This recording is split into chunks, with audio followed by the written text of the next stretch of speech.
Bombay high court ने बुध को hotel मालिक जया शेट्टी के कत्ल के केस में गैंगस्टर राजेंद्र सदाशिव नकलजी उर्फ छोटा राजन को जमानत दे दी। साथ ही बॉम्बे हाई कोर्ट ने इस मामले में बॉम्बे सेशन कोर्ट की तरफ से दी गई उम्र कैद की सजा को मुलतवी कर दिया है। कांग्रेस के जनरल सेक्रेटरी प्रियंका गांधी वाड्रा ने चारशंबा 23 अक्टूबर 2024 को वायनाड लोकसभा ज़मीनी इंतखाब के लिए अपना नामजदगी दाखिल किया। मोहतरमा वाड्रा के साथ कांग्रेस लीडर सोनिया गांधी, लोकसभा में कायद हज़्ब इख्तिलाफ राहुल गांधी एमपी, कांग्रेस सदर मल्लिकार्जुन खड़गे, इनके शौहर रॉबर्ट वाड्रा और पार्टी के दीगर कौमी और रियासती कायदीन मौजूद हैं। All India United democratic front के सरबराह बदरुद्दीन अजमल ने ऐलान किया कि इनकी पार्टी रियासत आसाम के ज़मीनी इंतखाबात में हिस्सा नहीं लेगी। बदरुद्दीन अजमल ने कहा कि ये फैसला भारतीय जनता पार्टी को जीतने से रोकने के लिए लिया गया है। बदरुद्दीन अजमल ने पहले ऐलान किया था कि इनकी पार्टी सामागोरी असेंबली हलके से अपना उम्मीदवार मैदान में उतारेगी, ताहम अब इन्होंने अपना फैसला बदलते हुए कहा कि AIUDF ज़मीनी इंतखाब में हिस्सा नहीं लेगी। इन्होंने कहा अगर हम 5 में से किसी एक निशिस्त पर भी उम्मीदवार उतारते हैं तो इसका फायदा बीजेपी को होगा। हमारा मकसद बीजेपी की जीत को रोकना है, इसलिए हम इंतखाबात हिस्सा नहीं ले रहे हैं। रियासत उत्तर प्रदेश के गाजियाबाद में एक मौलाना पर JSM के नारा लगाने का दबाव डाला गया, जो बच्चों को अरबी पढ़ाने जा रहे थे। इस सिलसिले में मौलाना ने शिकायत दर्ज कराई है कि लिफ्ट में एक शख्स ने इन्हें रोक लिया और JSM का नारा लगाने को कहा।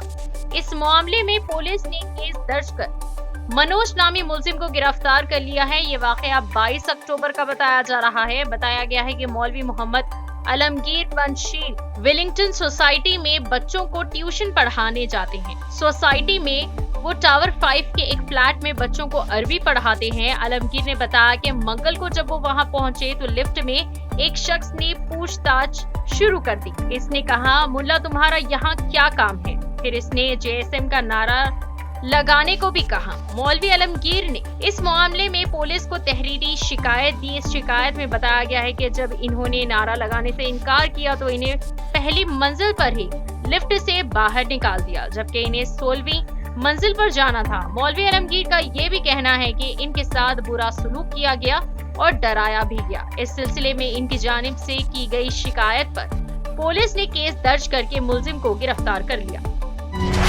शिवसेना UBT ने महाराष्ट्र असेंबली इंतखाबात के लिए 65 उम्मीदवारों की पहली फहरिस्त जारी की है। आदित्य ठाकरे मुंबई के वर्ली से इलेक्शन लड़ेंगे। वरुण देसाई बांद्रा ईस्ट से इलेक्शन लड़ेंगे। पार्टी ने अपने बेशतर MLAs को दोबारा नामजद किया है, जो 2022 में शिवसेना में तकसीम होने के बाद उद्धव ठाकरे के साथ बने रहे। रेडिसन होटल ग्रुप ने बेंगलुरु में अपने छठे hotel Radisson hotel Bengaluru aerospace park के मुआहदे का ऐलान किया है। तवक्को है कि 157 कमरों पर मुश्तमिल ये होटल साल 2027 की दूसरी तिमाही तक काम करने लगेगा और इसके नतीजे में 250 से ज्यादा रोजगार के मौके पैदा होंगे। वाज़ेह रहे कि रेडिसन होटल ग्रुप के बेंगलुरु में पहले ही 5 होटल हैं और हिंदुस्तान के सिलिकॉन वैली में इस नए होटल के क़याम से इसकी पोजीशन मजबूत होगी। कंपीगुड़ा इंटरनेशनल एयरपोर्ट से 20 मिनट के फासले पर वाक़े Radisson hotel Bengaluru aerospace park corporate hub से घिरा हुआ है, जहां बहुत सी कसीर मुल्की कंपनियां मौजूद है, जो कारोबारी मुसाफिरों, मंद व बेन और कॉरपोरेट पेशावर अफराद की आमद की वजह से मेहमान नवाजी से मुतालिक तरक्की के लिए एक बेहतरीन मुकाम है। फिलहाल के लिए बस इतना ही। देखने के लिए शुक्रिया।